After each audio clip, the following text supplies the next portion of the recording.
Well, welcome and thank you so much for joining us today for today's discussion, hosted by the Foundation for Defense of Democracies. I'm Cliff May. I'm the founder and president of FDD, and it's Wednesday, November 5th. Before we begin, I want to share just a few words about FDD for those who may be new to us. FDD was founded shortly after the attacks of September 11th, 2001, almost a quarter century ago, to my amazement. And ever since, we've operated as a fiercely independent, nonpartisan research institute focused on national security and foreign policy. At FDD, we conduct actionable research by experts, researchers, and scholars from a variety of backgrounds and viewpoints, all with the aim of strengthening U.S. national security and reducing or eliminating threats posed by adversaries and enemies of the United States and other free nations. As a point of pride and point of principle, we do not accept foreign government funding. Today's timely panel is a result of an historical analogy coined and brought to the public's attention by FDD's distinguished Iran program senior director, Behnam Ben Taleblu. Ever since the 12-day war, Behnam has been stressing the importance for U.S. policymakers of learning from the last time an anti-American, anti-Israeli, oil-rich Middle East dictator who repressed his own people, sought weapons of mass destruction, and supported terrorism, was beaten by a superior Western-style military, but then allowed to keep his control on power. While there are clear critical differences between Saddam Hussein in Iraq and Ali Khamenei in Iran, the similar conditions offer an opportunity to examine the lessons of the late 90s containment policy and reinvigorate discussions over how to deter and maybe defeat the Islamic Republic while supporting the Iranian people. Here to compare, contrast, and chart a better course ahead for U.S. policy, for U.S.-Iran policy for the post-12-day war are Reuel Marc Gorecht, FDD resident scholar. Reuel served as an Iran targets officer in the CIA's Directorate of Operations. He was a resident fellow at the American Enterprise Institute and the director of the Middle East Initiative at the Project for the New American Century. At FDD, Reuel focuses on Iran, Iraq, Afghanistan, terrorism, and intelligence. Ken Pollack, an old friend of this institution, he is now vice president for policy at the Middle East Institute. Ken served twice at the National Security Council, first as director of Near East and South Asian Affairs, and then as director for Persian Gulf Affairs. He was a senior fellow at the American Enterprise Institute and the Brookings Institution's Saban Center for Middle East Policy. He began his career as a Persian Gulf military analyst at the CIA, where he authored classified postmortem on Iraqi strategy and military operations during the Persian Gulf War.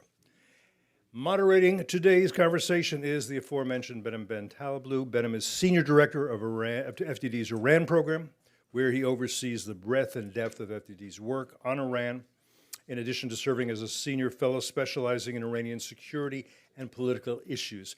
Frequently quoted in U.S. and international media, Behnam has testified before the U.S. Congress, Canadian Parliament, and U.K. House of Commons on Iran.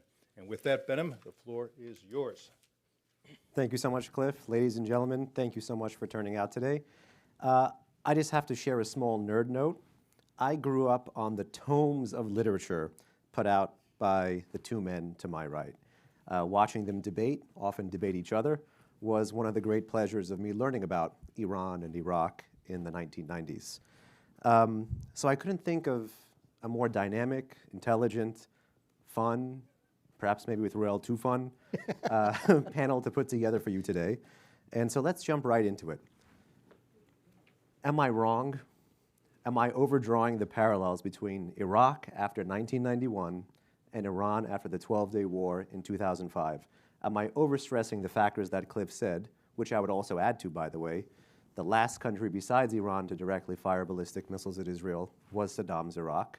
The last country in the Middle East which didn't really control its airspace in this way for many years was Iraq. You remember Operation Northern Watch and Southern Watch. And then also, by the way, the last country subject to this level of stringent UN Security Council resolutions based on non-proliferation after they lost the conventional war was also Iraq in this part of the world. So, Ken, am I right, am I wrong? Why or why not? Reuel, is Ken wrong? Sure. So first, let me say a word of thanks. Thank you, Benham. Thank you, Cliff. Thank you all. It's such a pleasure to be here at FDD, where I have so many dear friends and a place that does such phenomenal work. It's just great to be here with you guys. I think that you are absolutely correct in the sense that we need to be looking at the Iraq case as we think about the Iran case. I'm a big believer, as all of you guys know, probably many in the audience know, in learning from history, right? I read history all the time, and I don't do it just for history's sake. For me, it is the only set of evidence, the only way to learn to do things better. And there were certainly things that we learned in the course of our containment of Iraq. We did some things badly, we did some things better, but I think there's no question that we learned a tremendous amount, and I think it would be absolutely appalling if we forgot all of those lessons, if we forgot everything that we experienced and learned from our experience with Iraq as we confront Iran once again. To do so is more or less to consign that period of history to a wastebasket as having been meaningless. If we're not going to learn from our experiences, we're, as Georgia Santayana pointed out, doomed to repeat them. I will just add the caveat, though, that obviously the Iraq cases and the Iran cases are different. These are different countries. They are in different geostrategic circumstances. They are in different chronological circumstances. We're also different, right? And we need to keep that in mind as well. The United States of the mid-2020s is very different from the United States of the 1990s in a whole variety of different ways. And so as we think about it and as we try, and I think we absolutely should, that's why I was so delighted to do this panel when you asked me, because we do need to learn from those past experiences. But as we do so, we also have to be very careful not to misapply the lessons, to recognize that we're different, to recognize Iran is different, to recognize that the whole world is different. And I think that in many ways, that's part of, it's not the only, but it's part of the challenge of dealing with Iraq at this point in time is how do we learn the right lessons from Iraq so that we can apply them properly to Iran rather than taking the wrong lessons and misapplying them to Iran. I absolutely want to get to the thing you mentioned, which is near and dear to my heart, the changes in us, the American psyche, unipolarity to multipolarity, nonpartisanship to hyperpartisanship. But before that, Ruel. I still can't believe that Ken and I actually served in the agency together and we never ran into each other. I find it just too big a building. They kept you in a part of the agency. Well, no, they let me go to 7D. They let me to go over there on occasion, but so. Under guard, I'm sure. No, but no, we had free reign on your side. You just couldn't come on our side. I have to say, I told Bethnam when he suggested this idea, I just don't see very many parallels. I don't see very many parallels. First, we'll take the American side. I don't see it. People have forgotten, but there was sort of a Democratic-Republican consensus on Iraq. Most people were, in fact, in favor of going to war against Iraq. The discussions of Iraq on the Democratic side sometimes were indistinguishable from discussions on the Republican side. In fact, a lot of Republicans I knew back then were worried profoundly that the Republicans were going to flake out on Iraq. So, mutatis mutandis, I just don't see it now. I'm uncertain if anything that I think the consensus on the Democratic and Republican side is that let's not go there. Let's not even think about any type of serious, sustained military operation against Iran, let alone a land invasion. So I don't see that. I also don't see that many parallels between Iraq and Iran, the two political systems, the inside. So one, if nothing else, I think the Iranians are too. I hate to use the word clever because everyone overdoes how clever the Iranian regime is, but I don't see them repeating the mistakes of Saddam Hussein.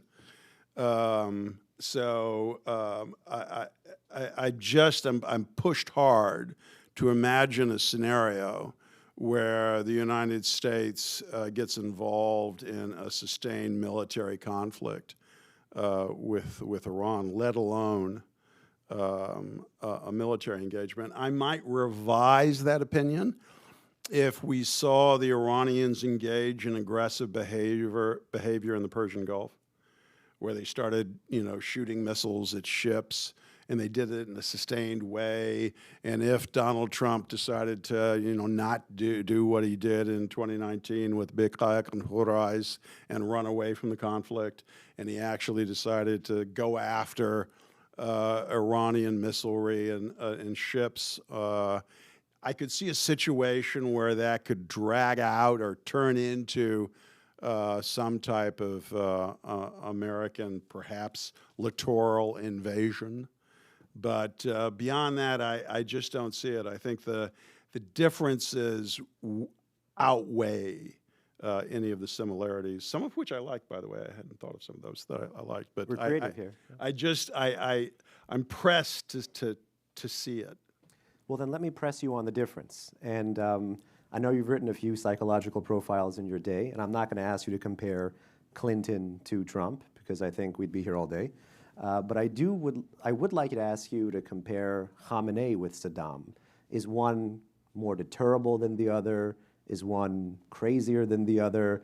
How would you compare and contrast Saddam then and Khamenei now? And Ken, if you have any 2 cents on this, just on the men whom have made the conflict.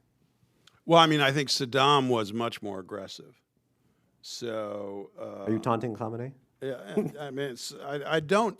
Khamenei certainly up until he was proved wrong after October 7th, 2023. He had his desire to operate through proxies and through aggression, but that was cheap man's imperialism. It certainly wasn't Saddam who would come at you head on. So I don't see it, and there is an argument out there. I'm not much for hypotheticals, but there is an argument out there that if Qasem Soleimani had not been killed in 2020, that he could have perhaps, kept the reins on Sinwar, and the Hamas wouldn't have made its terrible mistake and unleashed the Israeli military. Again, I don't know if that's really plausible, but at least it is an argument that one could consider. And I think if Qasem Soleimani had been there and he made that argument, I'm sure that Khamenei would have agreed with him. So again, I just don't see the type of appetite. Saddam had a really voracious appetite, and I think people have forgotten that. Yeah, so I think it's a great question. Let me add some points, because I absolutely agree with Ruel, but I might phrase it slightly differently. It's not just that Saddam was aggressive. He was an egomaniac, absolutely wanted to dominate the Middle East, wanted to destroy the state of Israel. We know this from the tapes of his conversations that we recovered after the invasion of Iraq. So we literally have him on tape talking about these things. But I'd go a step further, that what made Saddam so... Well, it should be said that Ken's got a book that's coming out. Was that mentioned? Did you mention that? That he has Feel free to plug the book. He has a very short 800-page book, 1,000 pages with notes, out soon on everything you ever wanted to know about Iraq. So And then some. And then some. Okay. Thank you, Ruel. I appreciate that. Your check is in the mail. Saddam was also deeply delusional. Right, and we're always wondering. I always say we all have our own models of Khamenei in our head, right? We all try to theorize how this guy thinks. However he thinks, and he does say all kinds of things that do seem to be at variance with reality at different points in time. His actions do seem to be very, very prudent, much more cautious than Saddam's. He too has a big agenda, but he seems to go about it in a more cautious manner. Saddam was deeply delusional, right? He would see things and interpret them in absolutely bizarre ways, and ways that were bizarre to other Iraqis and bizarre to those around him. Right, we also captured all the people around him and extensively debriefed them. And what comes through from those debriefings, some of which are available on the web, but also from the tapes themselves, it's very clear they don't agree with him. Right? He is constantly saying, I'm going to do this and it's going to work out great, and nobody's going to challenge me, or if the Americans challenge me, I'll beat them. And you get his cronies, and we always think of Saddam as being so terrifying that no one would contradict him. But there are ways to contradict within a totalitarian system, and they would ask questions, right? Maybe a little bit like Tucker Carlson, right? They'd just ask questions. Hey boss, how are we going to deal with the fact that the Americans have X, Y, and Z? And Saddam would just kind of, wipe it away, utterly meaningless. And again, unlike Khamenei, he would act on these incredible delusions, right? And that's what made him so incredibly difficult to deter.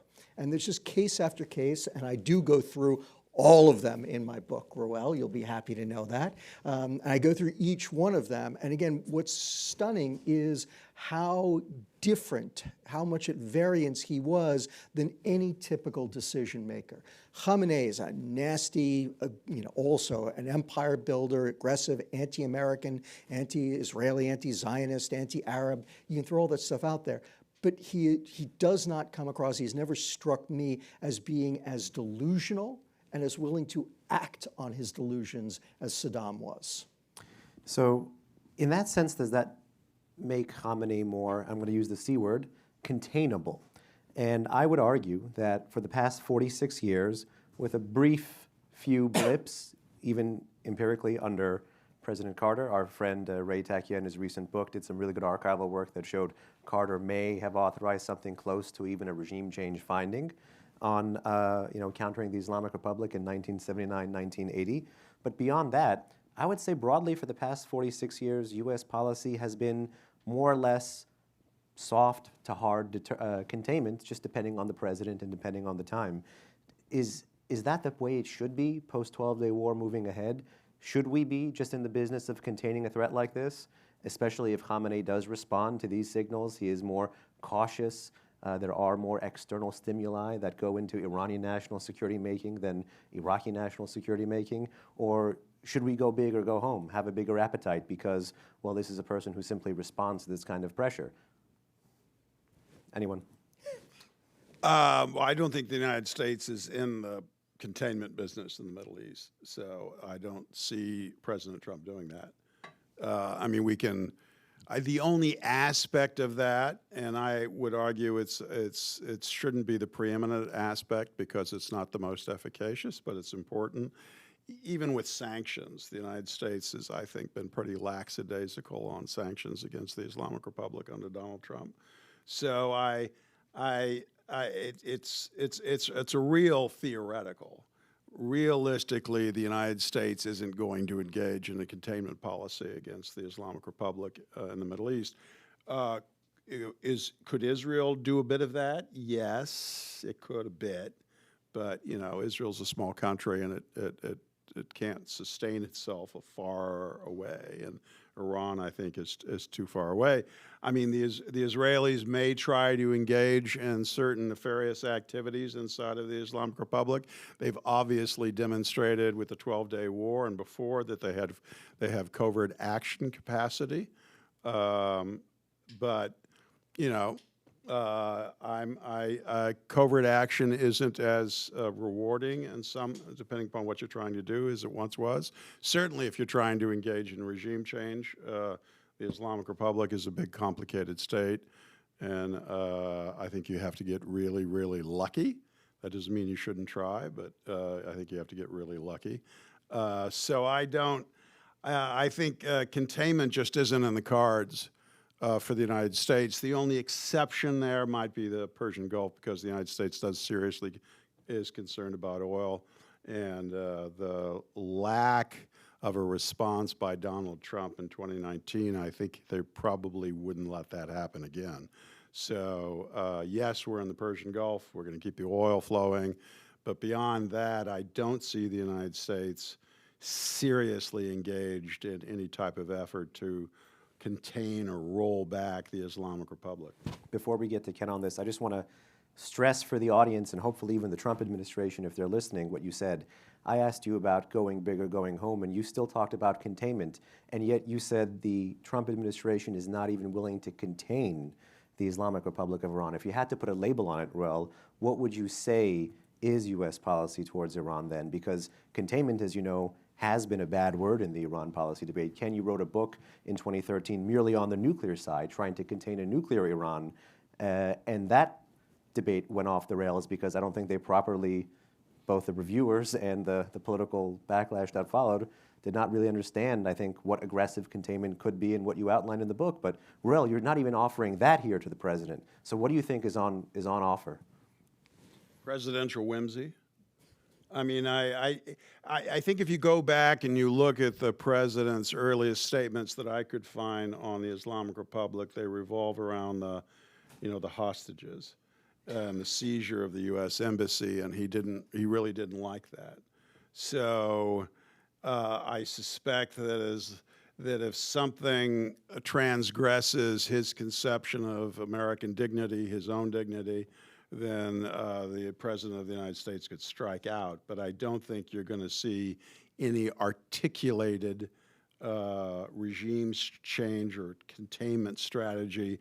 I don't think individuals below him would countenance it. So I don't see that developing. I suspect he'll continue to give somewhat of a green light to the Israelis. But even there, one has to be cautious. I think the Israelis really wanted to continue their bombing campaign of Iran. I would argue that would have been the correct thing to do. They should have gone on for a few more weeks. But obviously, the President of the United States disagreed.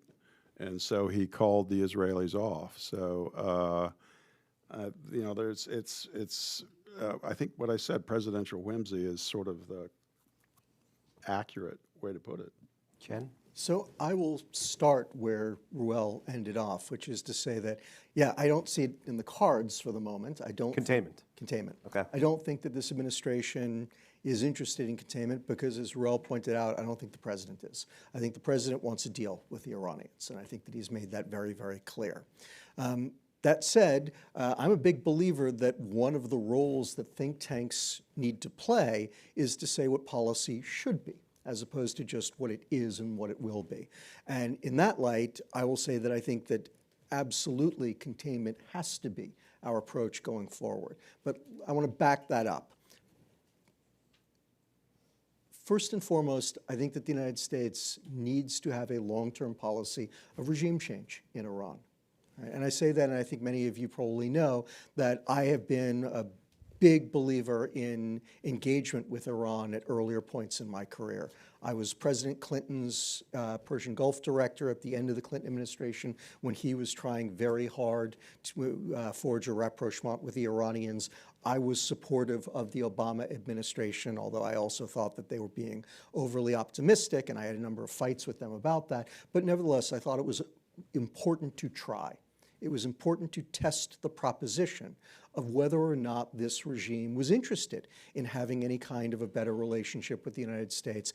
I think we've repeatedly tested the proposition. Every single American president since Jimmy Carter has tried in some way, shape, or form to reach out to the Iranians. You know, it has ranged from George H.W. Bush saying goodwill begets goodwill, all the way to Barack Obama being more or less willing, and this is a little bit of hyperbole, but not much, to give the Iranians half the Middle East in return for a deal with them. And the Iranians have said no every single time. They are not interested. They define themselves as our enemies. And unfortunately, I say this with no joy, I think we just have to recognize that is where this regime stands. and we have to act accordingly. And given that they're not interested in any kind of a better relationship with them, I think that we have to pursue a long-term strategy of regime change. Now, that said, as Aurel has pointed out, I don't think there's any appetite for invading Iran. I would not advocate for that, certainly not under current circumstances.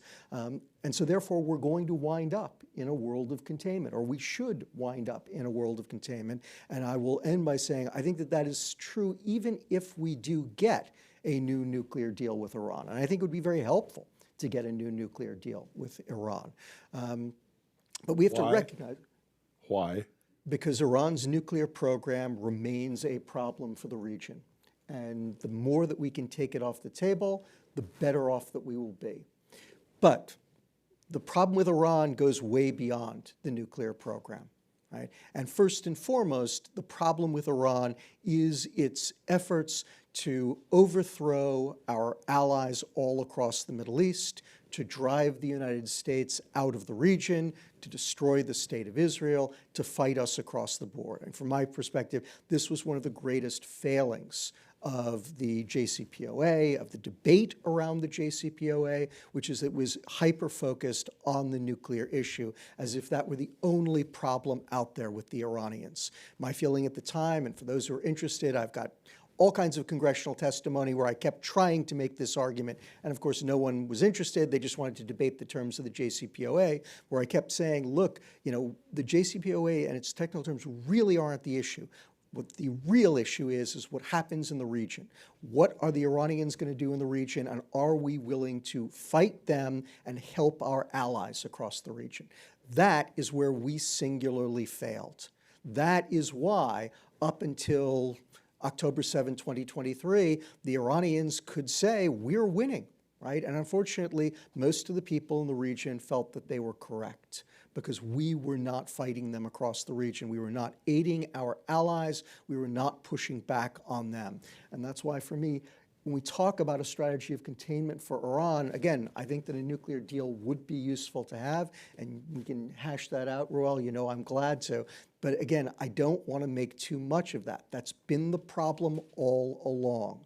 The real issue is Iran's aggressive behavior all across the Middle East, and the real question for us is what we're willing to do to contain them in that realm. So the good news is that my forthcoming op-ed is not busted by YouTube, which is called Make Containment Great Again. The bad news is it seems like what will substitute for strategy in the short to medium term is none of this kinetic stuff, particularly post-12-day war, is not standing with the Iranian people, plus 1,000 of which have been killed in 2025 at state executions alone, 21,000 arrested since the 12-day war alone, and repression continuing. But it seems like the major tool then is sanctions. And again, two men who wrote and lived the Iraq experience, what does the sanctions experience about Iraq tell us about what we need to do with Iran now? How can we use max pressure 2.0 sanctions to prevent Iran from, to borrow a phrase from President Biden, building back better? Shall I start this one? Start that one. Thank you. So I think that both the Iraq experience and the Iran experience need to make us very, very humble when it comes to the role of sanctions. And again, this is something that I've seen in American policy over the past 30 or more years, where we've increasingly invested in sanctions as being kind of, you know, wonder tools. I won't say wonder weapons, but certainly wonder tools that can do all kinds of things. First, there's actually a very good academic literature on sanctions that point out that they have very, very limited utility unless they are really well targeted, really well thought through, and bought into by, you know, a large number, if not the entire international community, all of the key players for it. But the other point is, at the end of the day, sanctions tend to be a blunt tool. Right? We learned this in Iraq. We had the tightest sanctions regime on Iraq that anyone could imagine. Right? We had UN resolutions unanimously approved that put comprehensive sanctions on Iraq. And when we did it, the whole world bought onto it. The French, the Russians, the Chinese, you name it, Everyone was interested. And again, in my book, I've got all kinds of wonderful quotes from Russians and French and Chinese talking about how important it was to maintain the sanctions, the sanctity of the sanctions. The Iraqis had to comply with all of them, every single one of them, right? And that was all in 1991, 1992, 93. By 1998, 99, 100, 2000, the world had tired of the sanctions. Right? And I think we see the same sanctions fatigue on Iran. The Iranians last month managed to export about 2 million barrels of oil per day. Right? That's a phenomenal number, under what are supposed to be comprehensive American sanctions. Right? Once again, we are not applying the sanctions. And at the end of the day, again, the point I'm making is that we can only count on the sanctions to do so much. Sanctions are useful. I'm not saying we should take them off. Taking them off in many ways would be very problematic unless we're going to get something for them that would be very useful. But we can't see sanctions as being the be-all and end-all of containment. They can be a tool. They can be part of it. They can be useful to it. But there has to be so much more to containment, both in terms of our own actions in trying to block the Iranians and to an even greater extent in trying to help and support our allies who are really the ones on the front lines. Rel, do you want to defend the signature economic warfare strategy of FDD, or should I leave the moderator's role to do that? I think you should probably do that. I mean, the sanctions have their place, but as general rule of thumbs, if you don't want to fight, you sanction. And it just usually doesn't turn out the way you want it to. And as long as China doesn't want to play ball, then obviously it's pretty clear now that President Trump views China as a larger issue than he views Iran. So I just don't see sanctions producing the result that you want, and I'm not even sure what that result is. I mean, it's not clear to me what U.S. policy actually is on the Islamic Republic. So, no, I think it gives you it can give you the illusion that you're doing something quite substantive, but in fact, you're not. But I agree with Ken that I think you have to have them. If you imagine a world without sanctions, then the Islamic Republic is in a much better place. And I don't think the argument that was once put forth by my good friend Karim Sajjadpour actually holds, and that is that if Iran becomes richer, you're more likely to see rebellion. I think that was a plausible argument, maybe at one time, but I don't think Karim agrees with that anymore. Yeah, I think Karim has abandoned that argument, and certainly the history that we've seen in the Islamic Republic since 2009, particularly 2017, I think argues strenuously against that view. But which, by the way, correlates with peak periods of American sanctions. And unlike the sanctions literature, which see me after for the full pro-sanction seminar, but unlike the literature which says that this actually bridges the gap between state and society, it actually kept the gap wide and widened the gap between state and society. And in the place of actually having to fight, Donald Trump in term one scored immense wins for the strength of the US dollar as a weapon of war without only having to fire a shot. And in term one, when he did fire a shot, he, as you guys mentioned a few moments ago in the panel, handicapped the regime's axis of resistance by taking out Qasem Soleimani. So I don't think max pressure, which at the heart of it was sanctions, really threw the president off. I think he did it once, he could do it again. To me, it reads like a question of political will and priorities. And in a world in which you have 2 months back-to-back of 2 million barrels of oil a day, a lot of congressional and Senate offices, Republican offices, don't know this, don't have this data. There are a lot of people that think like max pressure is going swimmingly like it was in term one. I actually wonder out loud, does President Trump know this? That his signature economic policy, which in term one handicapped the world's foremost state sponsor of terrorism and brought the most pro-American, pro-Israeli population to his side, is not working in term two anywhere at all it was in term one. That's just a rhetorical question. Now, speaking of victory laps, Post-12-day war, my big fear, and the reason we had this event today is not just because I like history and you guys have lived through this, is because of a sense of a premature victory lap that I fear President Trump may be taking. You know, in fact, we have lots of members of the Iranian diaspora here who don't even want a containment policy. They want something more aggressive.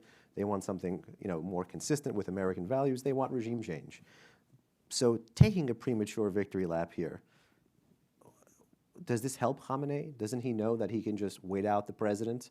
You know, in a world where he's not like Saddam to constantly test the barrier of containment, isn't the reason why we aren't having a repeat of 2019 not because of the strength of America's lax containment? Isn't it just because of the wisdom of Khamenei not to push back after you know you've been beaten on the battlefield? And has our enemy read us that well? I will say, unfortunately, I am afraid that that is correct. I'm afraid of the exact same thing. You know, President has declared the Iranian nuclear program has been obliterated. So we're done, go home. I don't know. I think we've done a tremendous amount of damage to it. But from my perspective, the question was only ever about what would the Iranians do afterwards? Would they reconstitute? You know, Can you tell us something about Iraq here? I Because was that's when just we... about to Thank you. thank you, Adam, for that. But yes, of course, this is a wonderful opportunity to use an example from Iraq that I think is critically important here, which is in 1981, some in the audience are old enough to remember this, most of you aren't. But in 1981, the Israelis struck the Osirak reactor at Tuatha, Iraq. Brilliant military operation that no one believed they could do at the time, and of course they did it. And at the time, it was widely, universally believed that in doing so, Israel had obliterated Iraq's nuclear program, and even more than that, the widespread belief was that in 1990, the reason that the world did not have to confront a nuclear-armed Saddam was because of the Osirak strike in 1981. What we learned afterwards, both after 1991 when the inspectors went into Iraq and started finding out the truth, but even to a greater extent after 2003 when we had access to all of the Iraqi records and all of the scientists, was the exact opposite. That before 1981, Iraq had a nuclear program. It was designed to produce a bomb. It was a bad program, but it was a low priority for Saddam. He was putting his resources elsewhere. There were all kinds of issues in the program. After 1981, he was absolutely infuriated by the strike and started pouring resources into the program, to the extent that by 1991, the Iraqis were somewhere, and again, the estimates vary and it depends on who you speak to, but they were somewhere between 6 months and 3 years or so from having a nuclear weapon. Right? Much, much closer than anyone realized at the time. My colleagues at the agency, I guess Rel's too, but my side of the house, all thought the Iraqis were 10 years or more away from having a nuclear weapon. And as I said, we found out afterwards it was more like somewhere between 6 months to maybe 3 years. And the only reason we didn't face a nuclear Saddam after he invaded Kuwait was that he was too stupid to wait until he had a nuclear weapon before he invaded Kuwait, right? And this has always been my great concern with the Iranians. And we've seen the Iranians say this, and to some extent they're probably playing into it deliberately, but they've consistently said, and they haven't done it so far, if we get bombed, we're going to withdraw from the NPT and we're going to build nuclear weapons. Now, again, they haven't done it. They have gotten bombed. They haven't withdrawn from the NPT. They do continue to talk about it. At this point in time, you know, my fear is that they won't withdraw from the NPT because doing so would trigger a new round of attacks on them, but they may still wind up doing so, right? This to me is just the kind of first evidence that the Iranian threat is not finished and that we can't take a victory lap. But again, just to finish off the point, I want to come back to the point that I keep making, because again, I think that we overly focus on the Iranian nuclear program, which is that the principal problem that Iran poses to the United States, to all of our allies, frankly to the world, is its outrageous aggressive behavior all across the region. And for those in the audience in the diaspora, I will add, obviously it is a tragedy for the Iranian people that this regime continues to rule in Tehran. The problem there is that it may require a lot more to prevent this regime from continuing to rule in Tehran than will be likely to prevent them from continuing to act aggressively beyond their borders. Ruel, before we get to counter-proliferation versus counter-regime, because there's lots of lessons there, because countering the Islamic Republic is not a scientific equation or a technical matter, it's a political matter. I'd love your insights on that. But just on the intelligence landscape, I mean, the 12-day war really showed us how penetrated the Islamic Republic's military and political and security apparatus actually is. And potentially that penetration is a major deterrent to prevent Iran from being able to build back better. I mean, I don't know the degree to which Iraq's security apparatus was penetrated after 91 or throughout the 1990s. Ken, I think the US may have encouraged a whole series of coups and whatnot and tried to flirt with elements of the Iraqi military, almost all to no avail, if I am not mistaken. But what can you tell us about the intelligence landscape then versus now?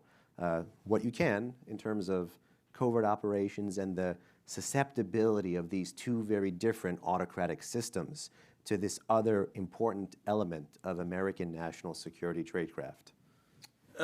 It's good questions. I mean, one, I think on Iraq, I think we were dependent upon walk-ins. I don't think the agency had much at all. And I always like to tell the story. I had a colleague of mine who was responsible for delivering the liaison information to Saddam during the Iran-Iraq War. And every time he delivered the liaison information for the battlefront, he would come home, have a big stiff drink, and hope the Iranians broke through. But that's so much for proximity.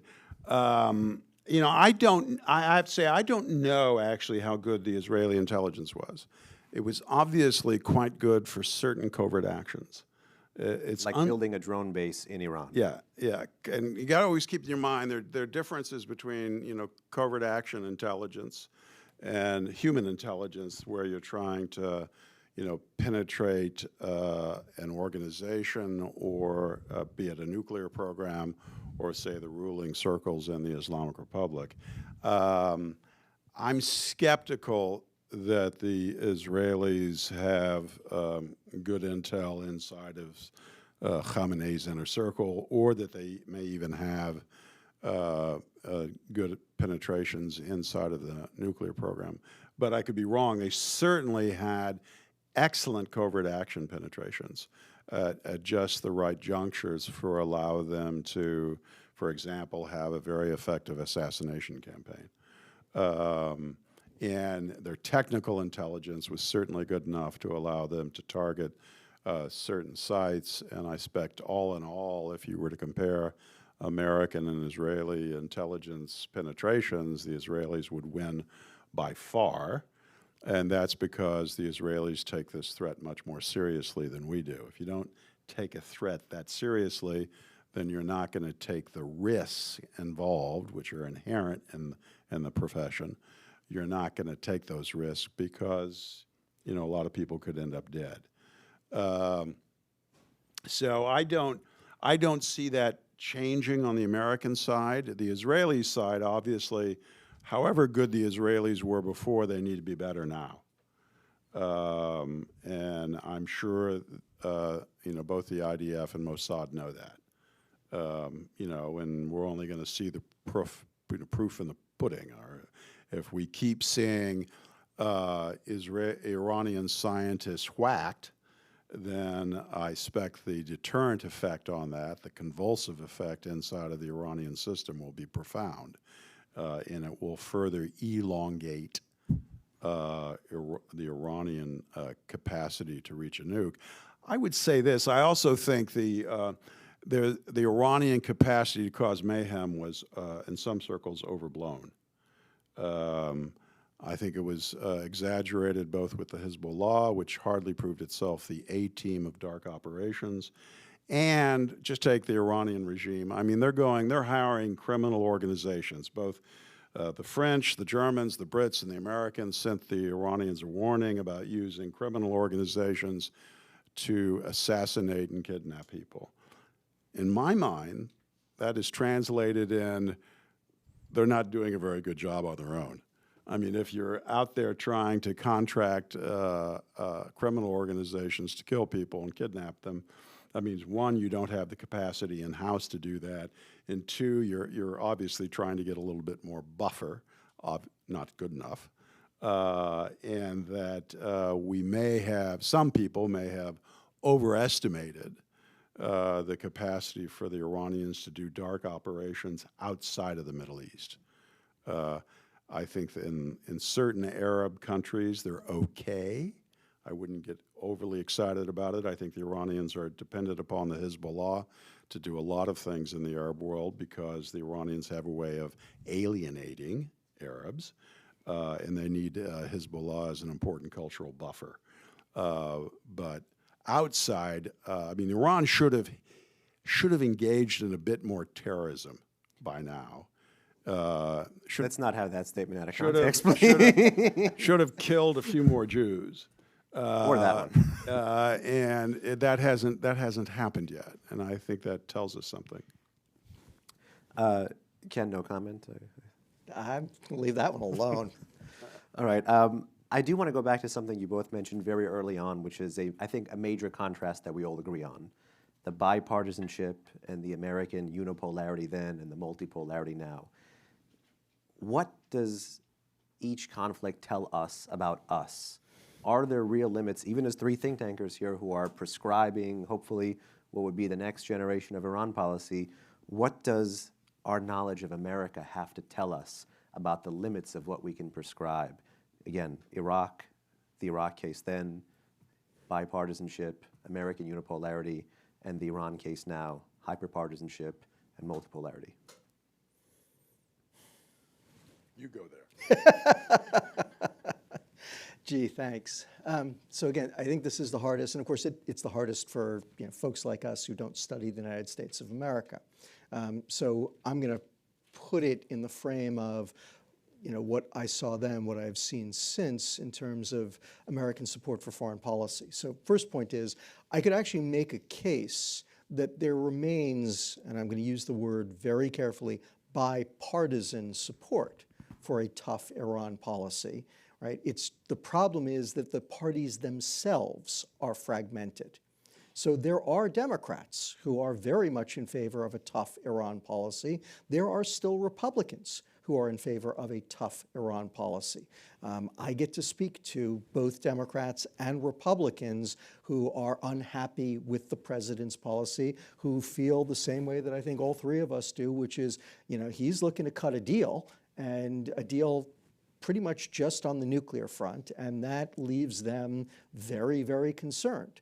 The problems that each of them has is that the Democrats have their progressive wing and the Republicans have their MAGA wing, or part of the MAGA wing, neither of which have any interest. The MAGA wing will just follow the president, and the progressives believe that the United States is the problem, not Iran at all. So again, I could make a case that there is still a bipartisan. The problem is that it's not clear that that's the right way to think about American political support for Iran policy. But from my perspective, again, having worked for 3 or 4 presidents and having observed any number since then, what always strikes me is how important and influential the president is on any issue, but particularly on foreign policy. Right? If the president wants to go before the American people and make a case for almost anything, the American public will follow their president. One of the moments that was most interesting for me, kind of striking, was when Barack Obama in 2013 couldn't get the American public and the American Congress to support his Syria policy, in large part because no one believed he had a Syria policy. For those who remember, this is when Bashar al-Assad was using chemical weapons on his own people, and the Obama administration kind of suddenly decided, yeah, we're going to do something about that. We want to use force. And there was kind of a revolt across the country and in the Congress. But again, what was fascinating about the revolt was it wasn't a no, no, no, don't use force. It was very much a give us a strategy that deals with the wider Syrian war and show us how using force to prevent Assad using chemical warfare is part of that strategy.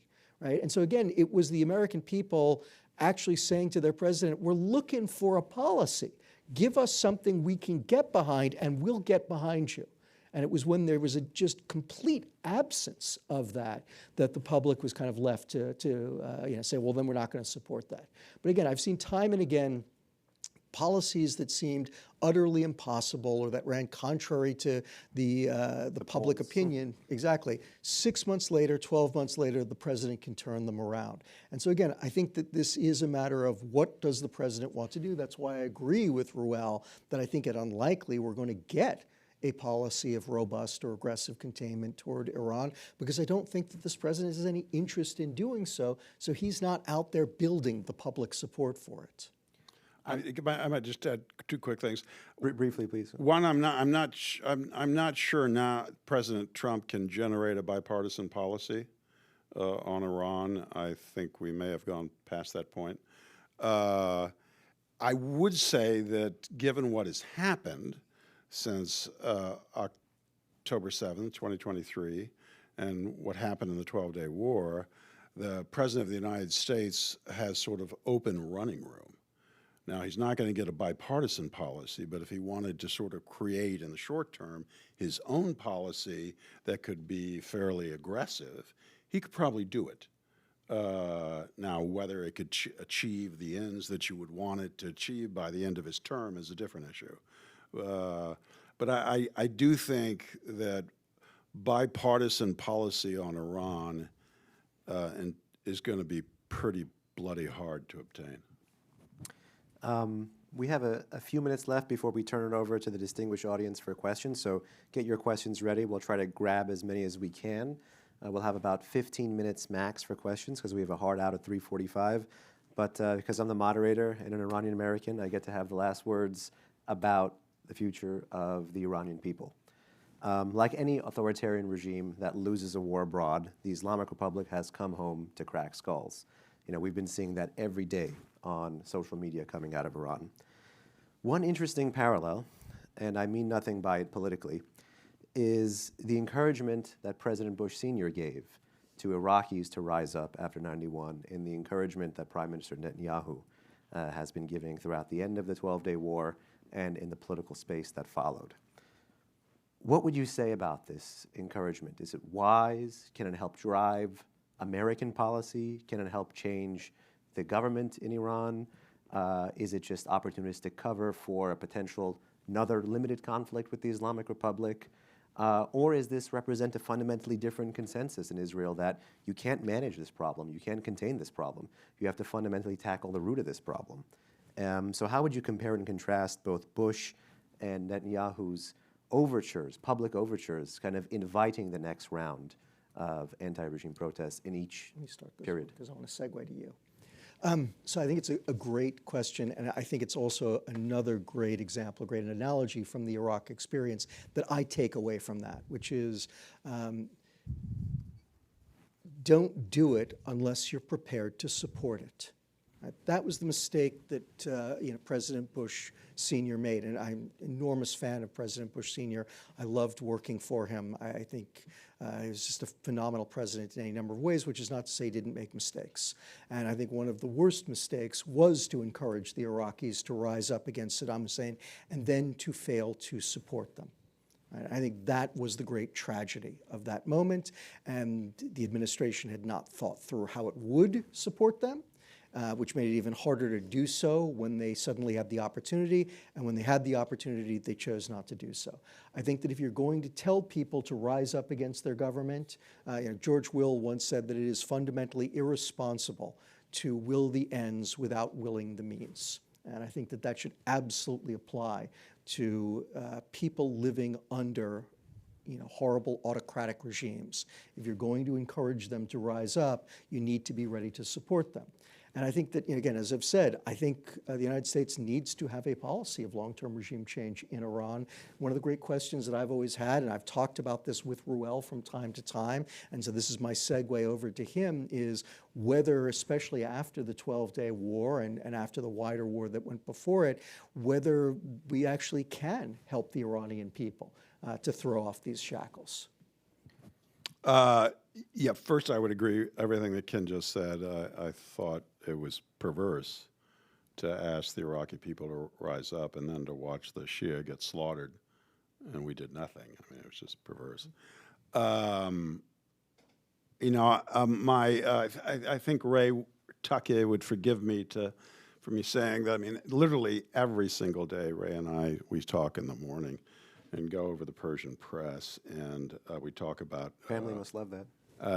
we talk about regime change on most days. It's hard. I could think up a variety of things to try, but all of them are dependent upon an American administration, a political system that is willing to endure failure, because that's what you're going to do for a while. You're going to fail and fail over again, and it's going to be messy, and it's going to be bloody, blah, blah, blah, blah. So unless you're willing to accept that as a given, then I'm not sure you should start. And last question, because I really want to end with something electric, and fun fact, the audience may not know this. In your pursuit of or support for the cause of liberation in Iraq, you've dabbled, both of you, with elements of the Iraqi diaspora. And both of you have written very, very different, but very interesting obituaries of Ahmed Chalabi.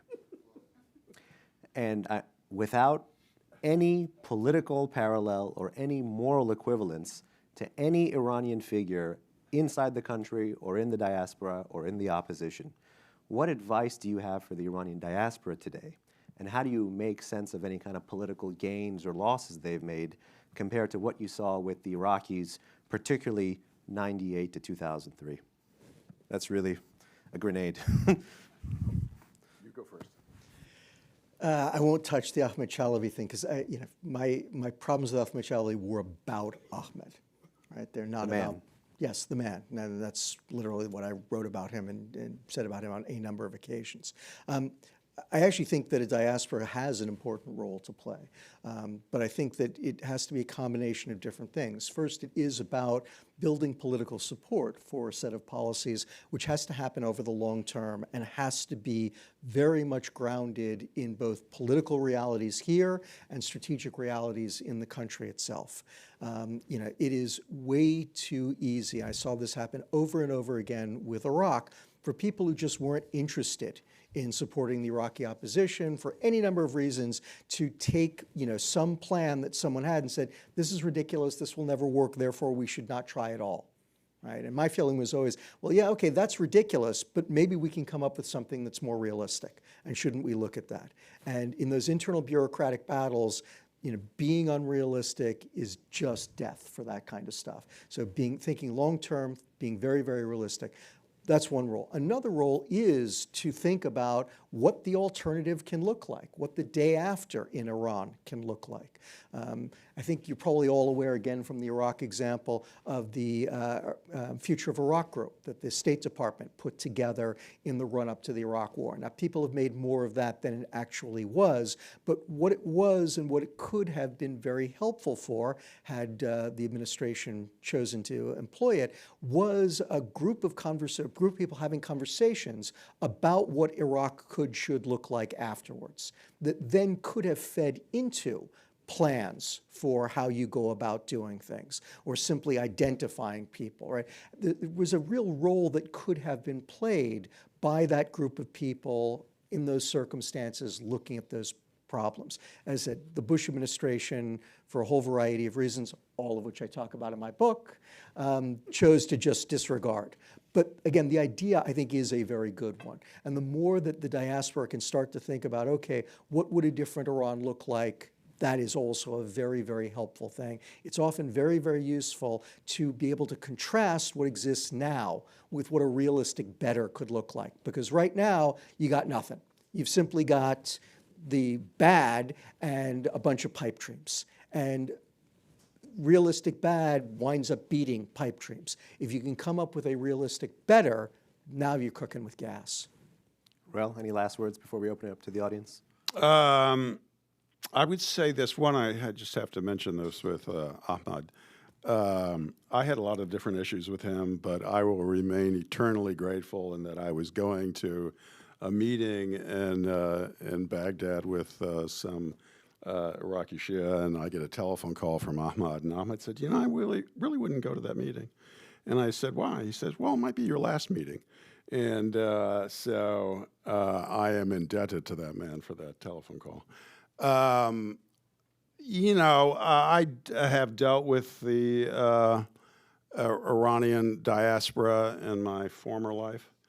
As a general rule of thumb, I always found out that I thought that covert action programs worked better if you had fewer Iranian expatriates working on them.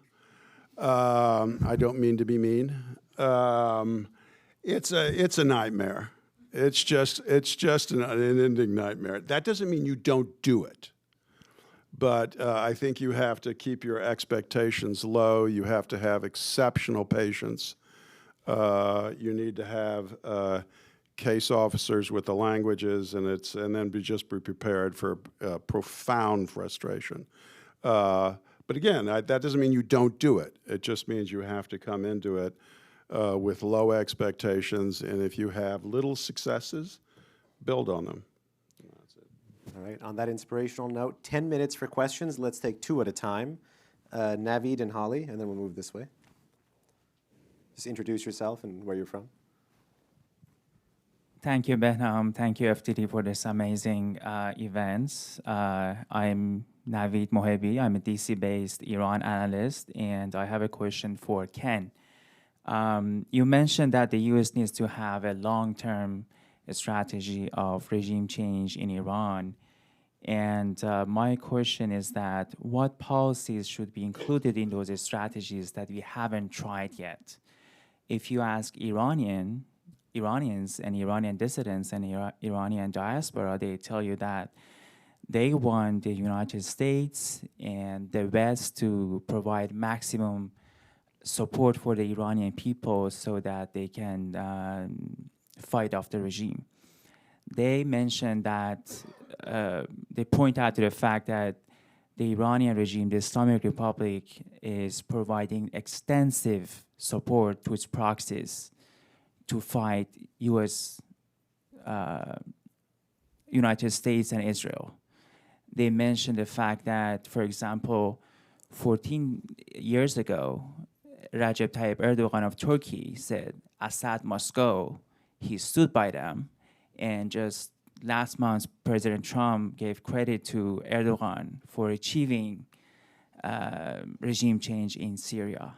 What's your take on that? Do you think the United States should support the same level of support that Iranian regime is providing to its proxies to the Iranian opposition? Do you think that works? And let's take it 2 at a time. So we had Holly. We're going to bunch it. Hi, Holly Digers, the Washington Institute. I want to peel back another layer of your last comments on the diaspora, and I was hoping you guys, from your perch, can you tell us what the Iranian diaspora has been doing right and wrong in these past few years?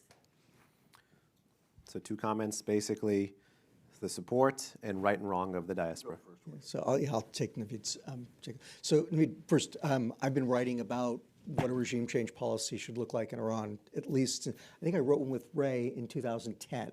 I think that's the first time I wrote one. But I've done it very consistently. And again, from my perspective, it needs to be across the board. So yes, absolutely sanctions, but also enforced sanctions, right? Also support to our allies in the region, fighting back on the Iranian aggression across the region.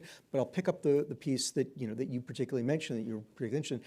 I actually, I've been saying for a long time, I think the United States should be, at the very least, exploring how to support all kinds of groups inside of Iran for pretty much the same reason that you tried out, Naveed, which is the Iranians do it to all of our allies, so why the hell shouldn't we be doing it to them? This strikes me as that the parallelism is pretty severe out there, and it is clear that there are a lot of unhappy Iranians. And I think that was made gallingly true in 2009, when I think the Obama administration just abandon, another instance of, in effect, calling on people to rise up or having done so and then abandoning them. I think ever since then, we've been at least wondering what would be possible without having really tried to explore what could be possible. And again, this would require us also to start working with a whole variety of our own allies in terms of what kind of support could be provided. So yeah, my feeling is it should be across the board, and this is how you contain them by putting put tremendous pressure on them through containment. It's what I've referred to as an aggressive containment regime, as Behnam pointed out before. Yeah, the only thing I'd add to that is I agree with what Ken said, and my only counsel would be, whatever you're going to do, start it now, because it's going to take a lot longer than you think it will. Whatever you're going to do, it's going to take a while. So, don't hesitate, start, and start small, and then get bigger. If you succeed, get bigger.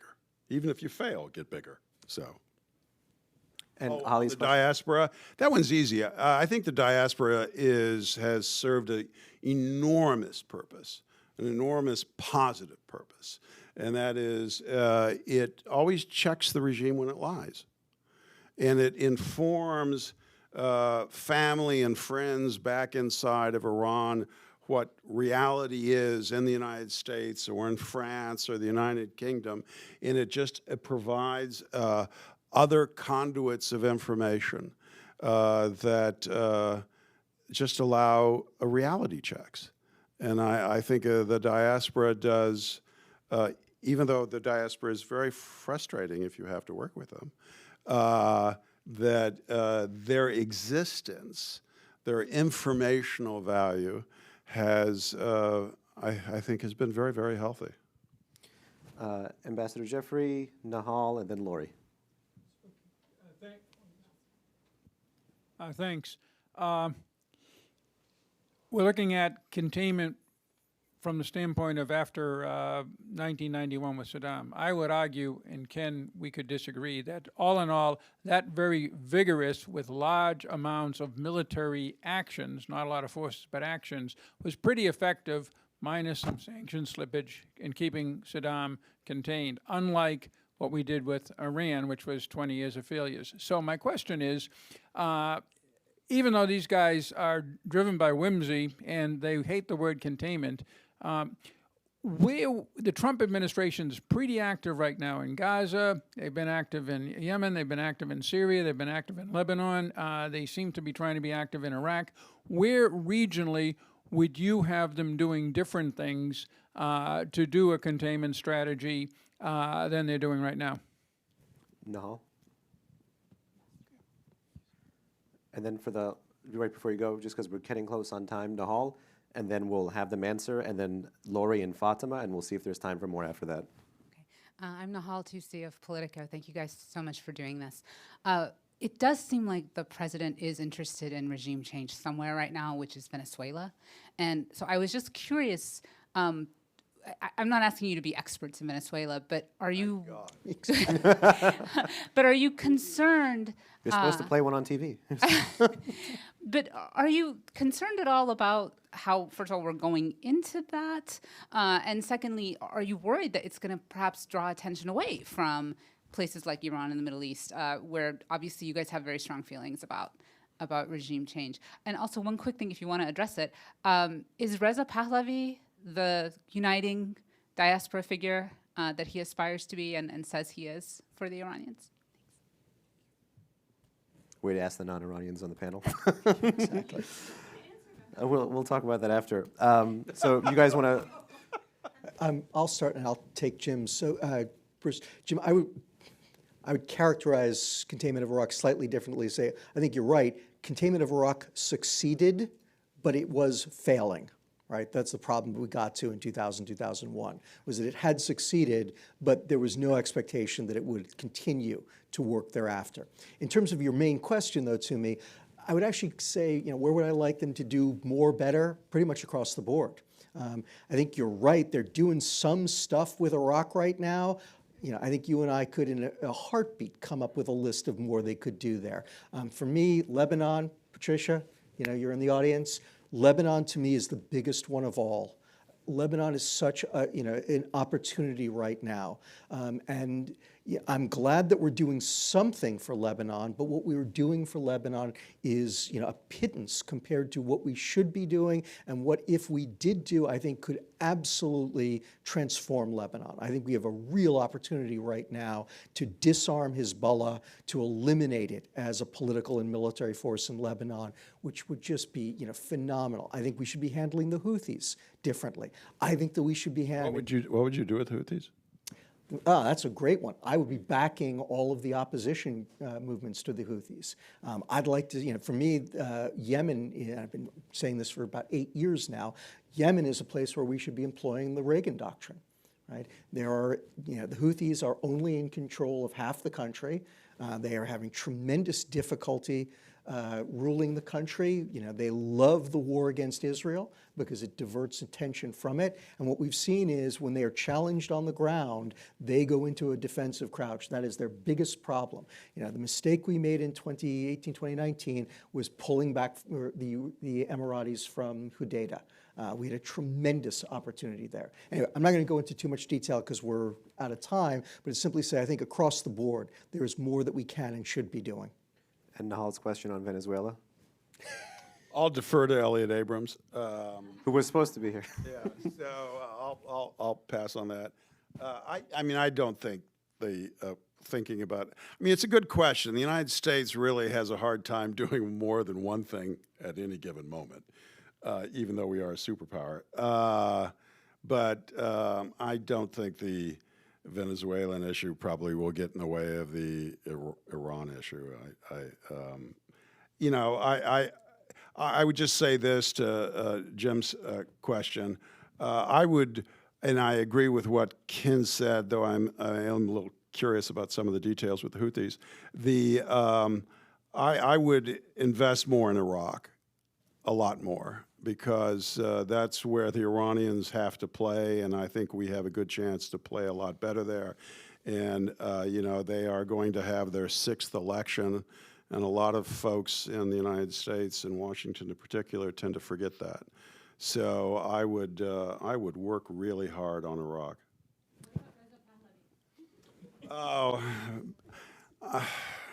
See, you have to forgive me. I still have a tendency to call him Baby Shaw.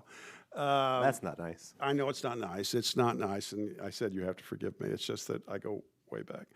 I leave that to the Iranian community to decide. I did witness in the past. I saw some of the nostalgia for him in action. It was quite impressive. I saw in my former life, I saw Iranians risk their lives to engage in that nostalgia. So I don't belittle that. And the rest of that, again, that's an internal Iranian debate, and I'll stay out of it. On just, I would love to have Fatima and Lori's questions, but I think we're running up really tightly against time.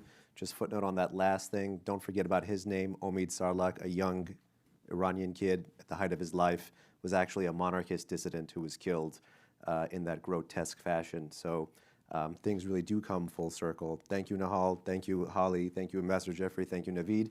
And most importantly, ladies and gentlemen, thank you for coming today, and join me in thanking Ruel Mark-Direct and Kenneth Pollack for a really insightful discussion. Thank you. You can follow FDD on Instagram, Twitter, all these fancy things that I don't have, YouTube, but there will be a live stream up on the website shortly. Thank you so much.